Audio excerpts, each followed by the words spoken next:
Hello, I am back to student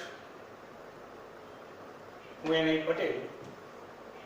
આજે આપણે ધોરણ 10 વિજ્ઞાન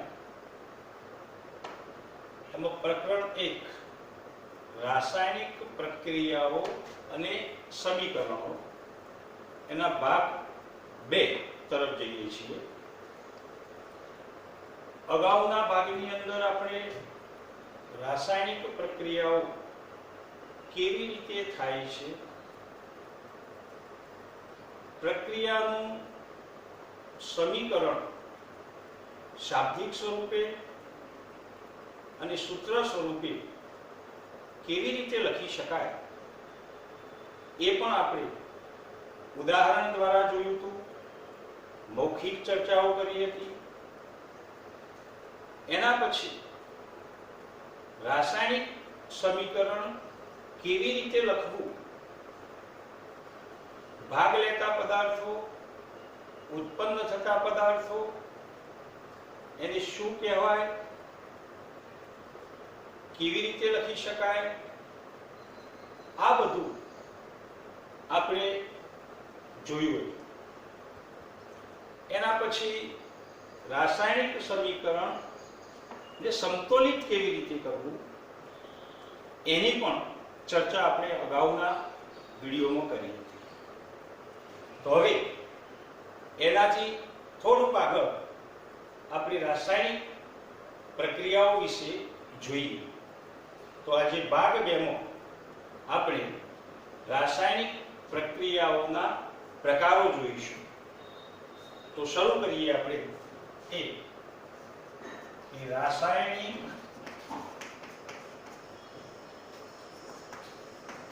પ્રક્રિયાના પ્રકારો.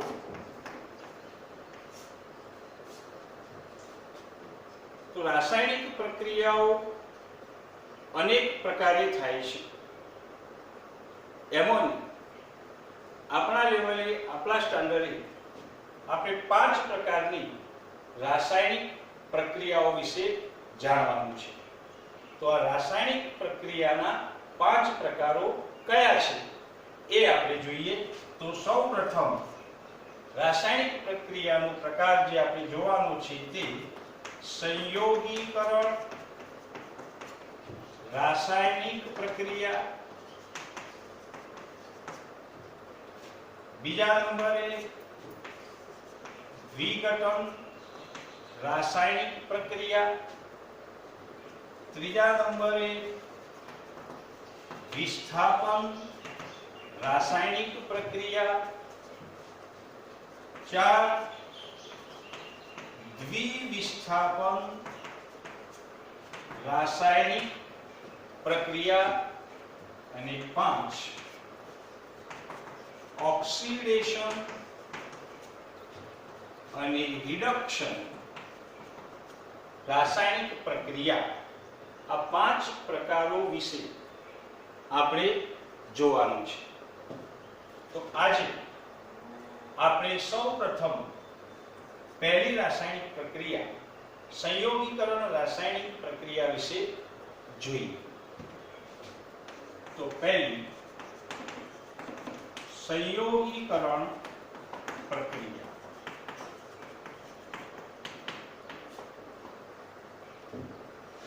તો આપણને એવું થાય કે સંયોગીકરણ પ્રક્રિયા એટલે શું, આ પ્રક્રિયા કેવી રીતે થતી હશે.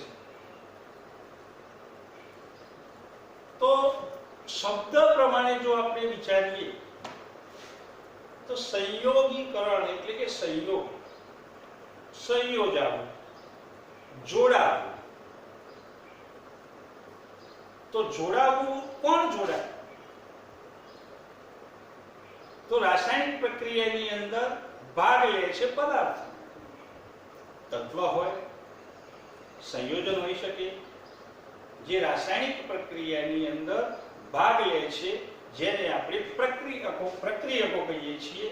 તો એ પ્રક્રિયકો જોડાય છે અને જોડાઈ અને કોઈ નવા પદાર્થનું નિર્માણ કરે. તો આ જોડાવાની પ્રક્રિયા થતી હોય જેમાં એવી પ્રક્રિયાને આપણે એવું સમજીએ કે ભઈ સંયોગીકરણની પ્રક્રિયા થાય છે. તો જોડાય છે કેવી રીતે એ પ્રશ્ન થાય કે ભઈ નવો પદાર્થ બને છે તો પ્રક્રિયકોમાંથી નવો પદાર્થ નિપજ બને છે, તો એ જોડાણમાં નવો પદાર્થ ક્યાંથી આવતો હશે? બહારથી દાખલ થતો હશે, ઉમેરાતો હશે? તો ના, જે ભાગ લેતા પદાર્થો છે એની અંદરથી જ નવા પદાર્થોનું નિર્માણ થાય છે. તો એ ભાગ લેતા જે પદાર્થો હોય એ પ્રક્રિયકો જે પરમાણુઓ જે બંધ દ્વારા જોડાયેલા હોય છે એ બંધ તૂટે છે અને ફરીથી એ પરમાણુઓ બીજા તત્વ કે પદાર્થ સાથે નવા બંધનું નિર્માણ કરે છે અને એના કારણે નવા પદાર્થોનું નિર્માણ થાય છે, જેને આપણે નિપજ કહીએ છીએ. તો કેવી રીતે થાય છે એની આપણે હવે વાત કરીએ. તો પુસ્તકની અંદર આપણને પ્રવૃત્તિ આપેલી છે પાના નંબર 6 કે પ્રવૃત્તિ 1.4. એની અંદર કળી ચૂનાની વાત કરી છે. સાદી ભાષામાં આપણે કહીએ છીએ કળી ચૂનો, જેને આપણી વિજ્ઞાનની ભાષામાં કહેવાય છે કેલ્શિયમ ઓક્સાઇડ.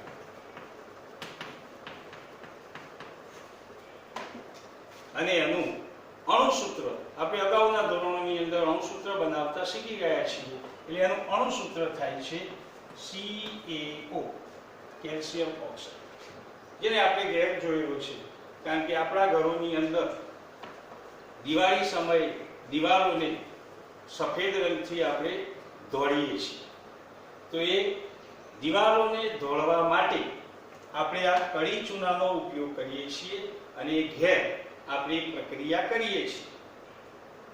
તો હવે પ્રક્રિયા કેવી રીતે થાય છે? તો આપણે પ્રવૃત્તિ પ્રમાણે વાત કરીએ તો કળી ચૂનાને એક બીકરની અંદર આપણે લઈએ અને એની અંદર પાણી ઉમેરીએ.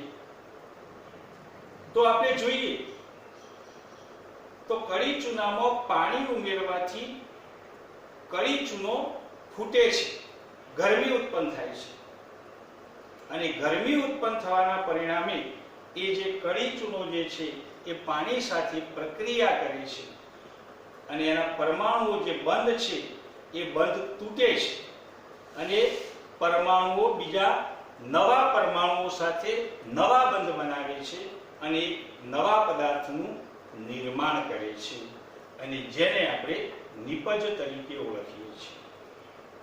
હવે આ પ્રક્રિયા દરમિયાન આપણે જોયું હોય છે કે જેની અંદર જે પાત્રની અંદર આપણે આ પ્રક્રિયા કરી હોય છે એ પાત્ર ગરમ થયું હોય છે. એટલે એનો મતલબ એ થયો કે આ પ્રક્રિયા દરમિયાન ગરમી ઉત્પન્ન થાય છે અને જે આપણે ઘેર જોઈએ છીએ આ પ્રક્રિયા થતી હોય વખતે પ્રયોગશાળાની અંદર પણ આપણે જ્યારે આ પ્રક્રિયા કરીએ એટલે આપણે જોઈ શકીએ છીએ. તો આ પ્રક્રિયાની અંદર બે પદાર્થો આપણે લીધા કે એક કળી ચૂનો કેલ્શિયમ ઓક્સાઇડ, જેને આપણે સૂત્ર સ્વરૂપે લખીએ તો કેલ્શિયમ ઓક્સાઇડ CaO, જે ઘન સ્વરૂપે હતું. એટલે અગાઉ આપણે શીખ્યા હતા કે એને અવસ્થા દર્શાવી શકાય છે નીચે કૌંસમાં, પ્લસ એની પ્રક્રિયા આપણે બીજા પદાર્થ સાથે કરી અને એ લીધું આપણે H2O, જેને આપણે કહીએ છીએ પાણી, અને એ પ્રવાહી સ્વરૂપે હોય છે એટલે એને આપણે લખ્યું લિક્વિડ. આ બંને પ્રક્રિયકો છે. પ્રક્રિયકો વચ્ચે પ્રક્રિયા થઈ નવા બંધોનું નિર્માણ થાય છે અને એના કારણે નવા પદાર્થનું નિર્માણ કયું થાય છે? તો કેલ્શિયમ હાઇડ્રોક્સાઇડ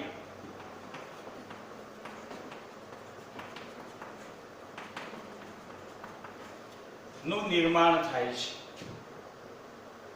અને આ રીતે આ રાસાયણિક પ્રક્રિયા થાય છે. તો આ રાસાયણિક પ્રક્રિયાને આપણે સંયોગીકરણની પ્રક્રિયા કહીએ છીએ. કેમ?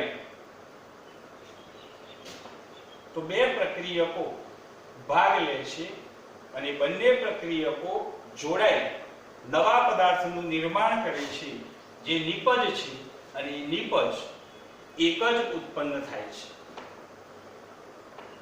અને ઉષ્મા, ગરમી ઉત્પન્ન થાય છે, એટલે એક જ નિપજનું નિર્માણ થાય છે. તો આવી પ્રક્રિયા હોય એને આપણે સંયોગીકરણની પ્રક્રિયા કહીએ છીએ. એટલે એને હવે આપણે વ્યાખ્યા સ્વરૂપે લખવી હોય તો લખી શકાય કે જે રાસાયણિક પ્રક્રિયામાં બે કે તેથી વધુ પ્રક્રિયકો ભાગ લઈ અને એક જ નિપજનું નિર્માણ કરતા હોય તેવી રાસાયણિક પ્રક્રિયાને સંયોગીકરણ પ્રક્રિયા કહે છે. એટલે ટૂંકમાં આવી પ્રક્રિયાની અંદર એક જ નિપજનું નિર્માણ થાય છે. પ્રક્રિયકો વધારે હોઈ શકે, 2-3 વધારે હોઈ શકે, પણ નિપજ એક જ બને છે. તો આવા પ્રકારને સંયોગીકરણ પ્રક્રિયા કહે છે. તો આ સંયોગીકરણ પ્રક્રિયાના આધારે આ જે નવો પદાર્થ ઉત્પન્ન થયો એને આપણે કહીએ છીએ કેલ્શિયમ હાઇડ્રોક્સાઇડ, જેને બીજી ભાષામાં કહેવામાં આવે છે ચૂનાનું નીતર્યું પાણી.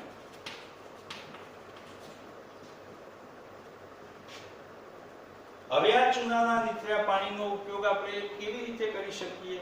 તો દિવાલો દોડવા માટે આપણે આનો ઉપયોગ કરીએ છીએ. આ દિવાલો ઉપર કેલ્શિયમ હાઇડ્રોક્સાઇડ આપણે લગાવી દઈએ છીએ એટલે તરત જ દિવાલ આપણને સફેદ દેખાતી નથી, ચમકીલી દેખાતી નથી. તો એનું પણ કારણ છે, કારણ કે એમાં પણ રાસાયણિક પ્રક્રિયા થાય છે. જ્યારે આપણે દિવાલ ઉપર કેલ્શિયમ હાઇડ્રોક્સાઇડ લગાવીએ છીએ, એને આવરણ બનાવીએ છીએ, ત્યારે એ કેલ્શિયમ હાઇડ્રોક્સાઇડ સાથે હવામાંનો કાર્બન ડાયોક્સાઇડ વાયુ પ્રક્રિયા કરે છે અને ધીમી પ્રક્રિયા છે. એટલે 2-3 દિવસ સુધી આ કેલ્શિયમ હાઇડ્રોક્સાઇડ સાથે હવામાંનો કાર્બન ડાયોક્સાઇડ રાસાયણિક પ્રક્રિયા કરે છે અને કેલ્શિયમ કાર્બોનેટનું એક આવરણ બનાવે છે.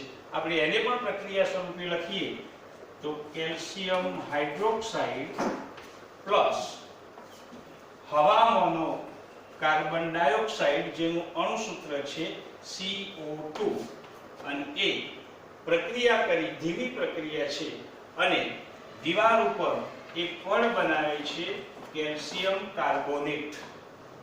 અને આ કેલ્શિયમ કાર્બોનેટનું આવરણ બને છે તે દિવાલ ચમકીલી લાગે છે, આપણને સફેદ દેખાય છે. એટલે અહીંયા પણ આપણે જોઈએ તો આ પણ એક સંયોગીકરણની પ્રક્રિયા આપણને લાગે છે. એટલે ટૂંકમાં સંયોગીકરણની પ્રક્રિયા એટલે બે કે તેથી વધુ પ્રક્રિયકો ભેગા મળી અને એક જ નિપજનું નિર્માણ કરે તો તેવી રાસાયણિક પ્રક્રિયાને સંયોગીકરણ પ્રક્રિયા તરીકે ઓળખવામાં આવે છે. હવે આના કેટલાક અન્ય ઉદાહરણો તરીકે આપણે લઈએ કે બીજી પ્રક્રિયાઓ કેવી રીતે જાણી શકાય, તો આપણે આપણી રીતે પણ લખી શકીએ. એક્ઝામ્પલ તરીકે આપણે બીજી એક પ્રક્રિયા લઈએ, કોલસાનું દહન. કોલસાને સળગાવવો, આપણા ઘરે કોલસો હોય છે, વનસ્પતિ કોલસો, પ્રાણીજ કોલસો પણ હોઈ શકે. તો આ કોલસાનું દહન, કોલસો એટલે શું? તો કાર્બનનું સ્વરૂપ, સોલિડ, અને એને આપણે સળગાવીએ એટલે સળગવા માટે હવામાંના ઓક્સિજનનો ઉપયોગ થાય છે, એટલે ઓક્સિજન વાયુ સ્વરૂપે. અને કાર્બન ડાયોક્સાઇડ વાયુ ઉત્પન્ન થાય છે અને સાથે સાથે ઉષ્મા ઉત્પન્ન થાય છે. એટલે આ પણ સંયોગીકરણ પ્રક્રિયા છે. અહીંયા બે પદાર્થો ભાગ લે છે, કાર્બન અને ઓક્સિજન જે પ્રક્રિયકો છે. આ બંને વચ્ચે રાસાયણિક પ્રક્રિયા થઈ અને અણુ પરમાણુઓને નવેસરથી ગોઠવણી થાય છે અને એક જ નિપજનું નિર્માણ કરે છે, જે કાર્બન ડાયોક્સાઇડ આપણે જોઈ શકીએ છીએ. તો આ પણ એક સંયોગીકરણની પ્રક્રિયા છે. હવે અગાઉના ભાગની અંદર આપણે જોયું હતું કે ભાઈ રાસાયણિક પ્રક્રિયાનું સંતુલિત કરવી, તો અહીંયા આપણે કરવી હોય તો જાતે કરી શકીએ, કારણ કે આપણે શીખેલા છીએ. બંને બાજુએ જે તે તત્વ પરમાણુ સંખ્યા જોઈ અને આપણે જાતે કરી શકીએ, એટલે આપણે પણ શીખવાનું છે જાતે. ત્રીજી પ્રક્રિયાની આપણે વાત કરીએ, એવી સંયોગીકરણનું ત્રીજું ઉદાહરણ આપણે જાણવું છે. તો હાઇડ્રોજન વાયુ H2 ગેસ અને ઓક્સિજન વાયુ O2 ગેસ, આ બંને પ્રક્રિયકો છે, બંને વાયુ સ્વરૂપ છે અને બંને વચ્ચે રાસાયણિક પ્રક્રિયા કરવામાં આવે તો નવી નિપજ બને છે H2O લિક્વિડ, જેને આપણે પાણી કહીએ છીએ. તો આ પણ સંયોગીકરણ પ્રક્રિયા છે. બે પ્રક્રિયકોમાંથી એક નિપજનું નિર્માણ થાય છે. તો આ રીતે સંયોગીકરણ પ્રક્રિયા આપણે જાણી શકીએ. હવે આ પ્રક્રિયાની અંદર આપણે જોયું કે ભાઈ ઉષ્મા છૂટી પડે છે પ્રક્રિયા દરમિયાન, તો એ પણ આપણે જાણવું પડે કે ઉષ્મા છૂટી પડે તો આવી પ્રક્રિયાને કઈ પ્રક્રિયા કહી શકાય. તો જે રાસાયણિક પ્રક્રિયા દરમિયાન ઉષ્મા ઉત્પન્ન થતી હોય અથવા છૂટી પડતી હોય, તો એવી રાસાયણિક પ્રક્રિયાઓને ઉષ્માક્ષેપક રાસાયણિક પ્રક્રિયાઓ કહે છે.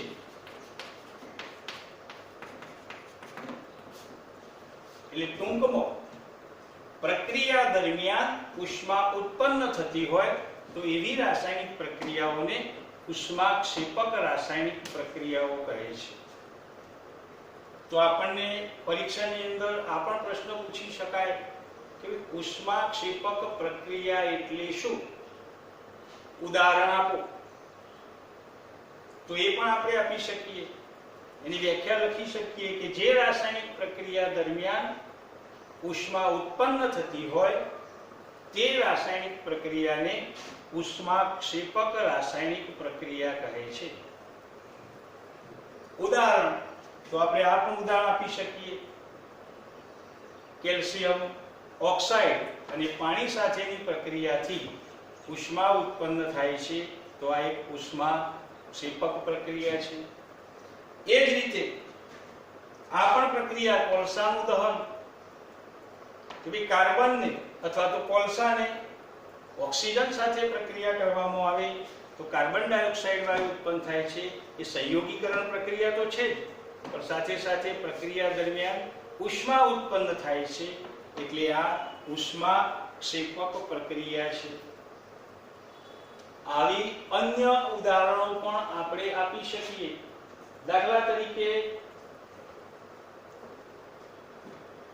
વનસ્પતિજ દ્રવ્યનું, વનસ્પતિ જે દ્રવ્ય છે એનું વિઘટન થતું હોય અને એમાંથી ગરમી ઉત્પન્ન થાય છે, જે આપણે ખાતર બનાવવાની પ્રક્રિયા કહીએ છીએ.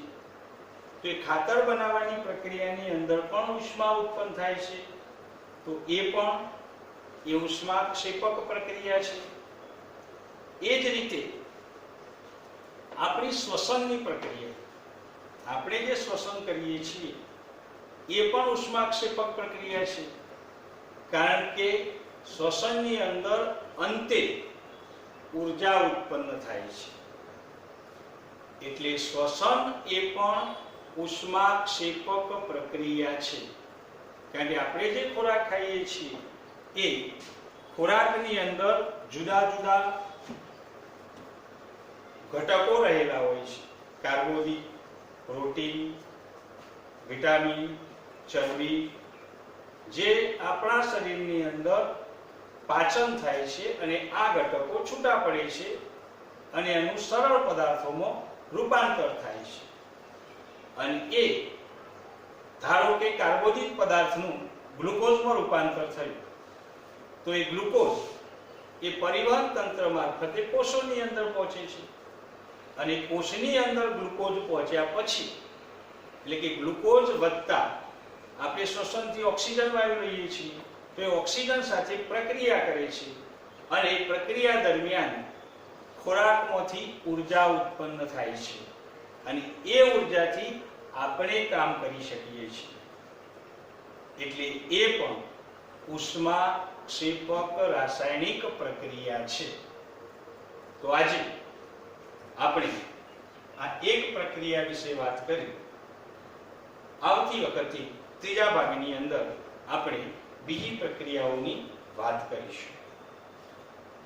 હવે આ સંયોગીકરણ પ્રક્રિયાના તમે કેટલાક જાતે સમીકરણ બનાવી અને એના ઉદાહરણો સાથે ગૃહ કાર્યની અંદર તૈયારી કરજો. ધન્યવાદ.